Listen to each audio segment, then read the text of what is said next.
ඉගෙන ගැනීමෙන් ඔයාට ලැබෙන්නේ මොකක්ද? රැකියාවක් පමණක්. සමාජ තත්ත්වයක් පමණක්. පුතා ඔයා ඉගෙන ගැනීම තුළ ඔයාගේ ජීවිතේට ලොකු වටිනාකමක් හම්බ වෙනවා. ඒක සාමාන්‍ය වටිනාකමක්ද?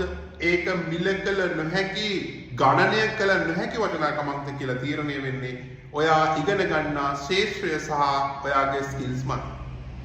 එහෙනම් අපි හැම වෙලාවෙම අපි උසස් අධ්‍යාපනයේ higher education select කරගන්නකොට අපිට දැන් සිද්ධ වෙනවා සාම්ප්‍රදායික platform වලට යන්නේ නැතුව අනාගතයේ තව අවුරුදු ගණනාවකින් ඉස්සරහට එන දේවල් ගැන හිතලා අපි ඩිමාන්ඩ් එක හදාගන්න. අපි ඇත්තටම මේ එකතු කරන්නේ ඉගෙන ගැනීම තුළ අපි ස්කිල්ස් ඩෙවලොප් කරනවා වගේම අපි අපේ ලෙවල් එක අප් කරගන්නවා වගේම සමාජය තුළ අපිට වටිනාකමක් එකතු කරගන්නවා. ඒ වටිනාකම එකතු වෙන්නේ අපි කියන කෙනාගෙන් සමාජයට තියෙන ඉම්පැක්ට් එක සහ ඒගොල්ලන්ට අපේ තියෙන අවශ්‍යතාවය මත. එහෙනම් ඔයා තෝරගන්නේ මෙඩිසින්ද, ඉංජිනීරින්ද, ලෝ වෙන්න පුළුවන්. මෙච්චර කාලයක් අපි ගොඩක් කතා කරපු මේ වෙනකොට IT.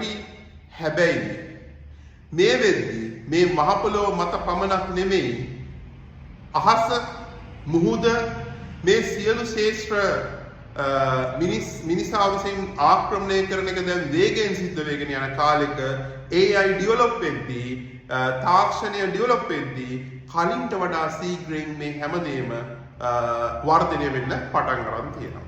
ඒ නිසා අපි මේ ජීවත් වෙන එන්වයරන්මන්ට් එකට එහා හිතලා ඔයාට හොඳ වටිනාකමක් එකතු කරන්න නම් නවීන කාරණා, නවීන දේවල් ඔයාගේ ජීවිතයට එකතු කරගන්න ඕනි. වගේම ඔයාගේ අධ්‍යාපනය අලුත් ශාස්ත්‍රයකට ගෙනියන්න ඔයාලට පුළුවන් වෙන්න ඕනේ.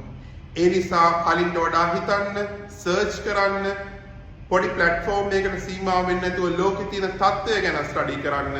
අනාගතයේ තව අවුරුදු 10කින් 15කින් හෝ ඊට එහා ඔයා ඇතිවිය හැකි වටිනාකම මත ඔයා දැන් ඔයාගේ ලයිෆ් එකට වැලියු එකතු කරන්න පටන් ගන්න ඕනේ.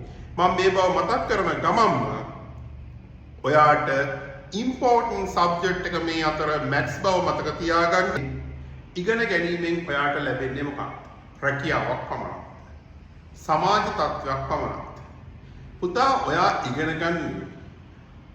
ගැනීම තුළ ඔයාගේ ජීවිතේට ලොකු වටිනාකමක් හම්බ වෙනවා. ඒක සාමාන්‍ය වටිනාකමක්ද?